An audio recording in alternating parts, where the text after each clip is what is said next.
Okay, part two.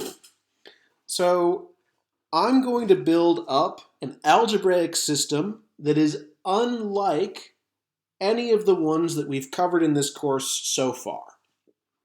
We've been focusing all of our energy towards understanding adding mod an integer n and multiplying mod an integer n. And I'm going to use that as a building block in this system. So if you have seen linear algebra before, that'll be helpful but not required.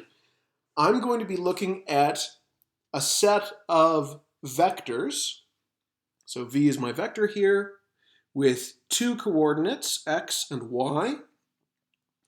But to bring it in line with the modular arithmetic that we've been doing, my x and my y are both going to be residues from z mod 2z, rather than having x be a real number and y be a real number. So first off, we get a benefit because there's only 4 possible vectors in this system, right? There's a vector with 2 zeros, there's a vector with a 0 and a 1, there's a vector with a 1 and a 0, and there's a vector with a 1 and a 1. And then that's all the possibilities.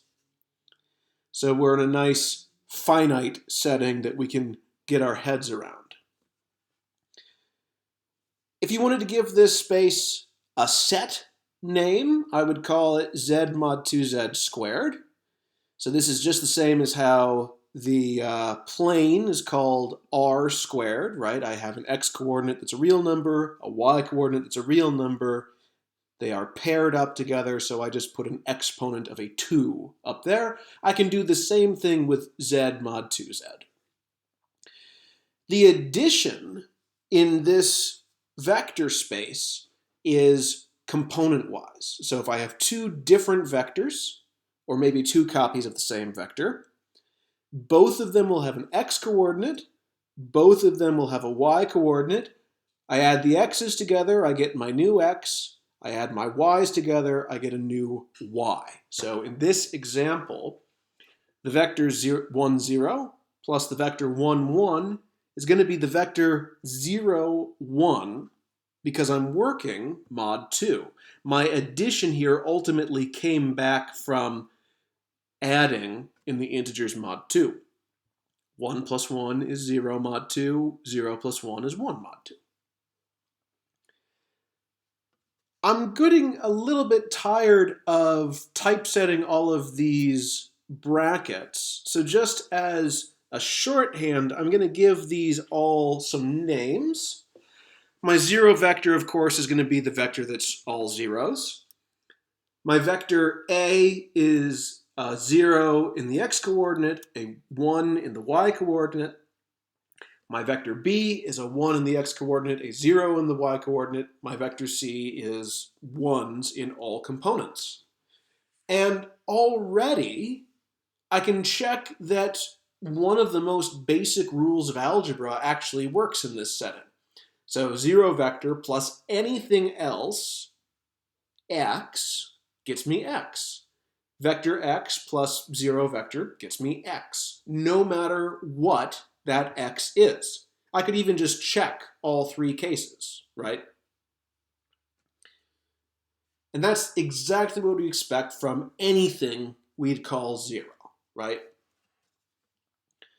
So since I only have 4 possibilities, I can go ahead and calculate an addition table for this system. And this is all possible additions for the vector space z mod 2z squared. So there's only 16 entries here. As an exercise, I recommend you write out a couple of these and check that this addition table actually makes sense, that A plus B equals C, B plus C equals A, and the rest. Or a handful once you feel convinced. This might look similar to other addition tables that we've seen in this class. So remember, this is an algebraic system where there are only 4 elements, but we've already seen one of those earlier in the class. We've already seen integers mod 4. So I'm going to pull up a second addition table and just compare these at a quick glance to see, are these actually the same thing? So the top here is my addition table for my vectors, mod 2. The bottom is my addition table for integers, mod 4. And they've got different labels. How do I know that these are actually different algebraic systems? Maybe my vector A is just a different name for the residue 1 or something like that. Well, I know that isn't the case by looking at the diagonals. This isn't the only observation that distinguishes the tables, but it's the easiest to see. In my top table, anything plus itself is the 0 vector. A plus A is 0. B plus B is 0. C plus C is 0. But in my bottom table, that's not always true. 0 plus 0 is 0 mod 4. 2 plus 2 is 0 mod 4. But 1 plus 1 is not 0 mod 4. And 3 plus 3 is not 0 mod 4. So right away, I find that there's certain equations that everything in the top table satisfy, but not everything in the bottom table satisfies. So these actually have to be 2 different groups, 2 different algebraic systems.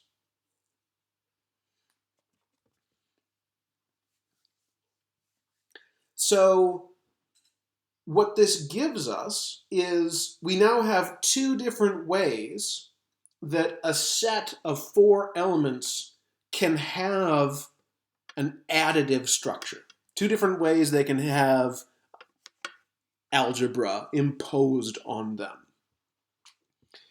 And we won't be proving this in this brief detour into group theory, but those are actually the only 2 addition tables that a system of 4 elements is allowed to have. There's no other way to write out a system of addition for 4 elements without breaking certain rules called the group axioms. Now those are going to be the topic of my next lecture. So this is sort of the concrete piece of today's lecture, and the last chunk is going to be the more theoretical piece. All right, see you in a bit.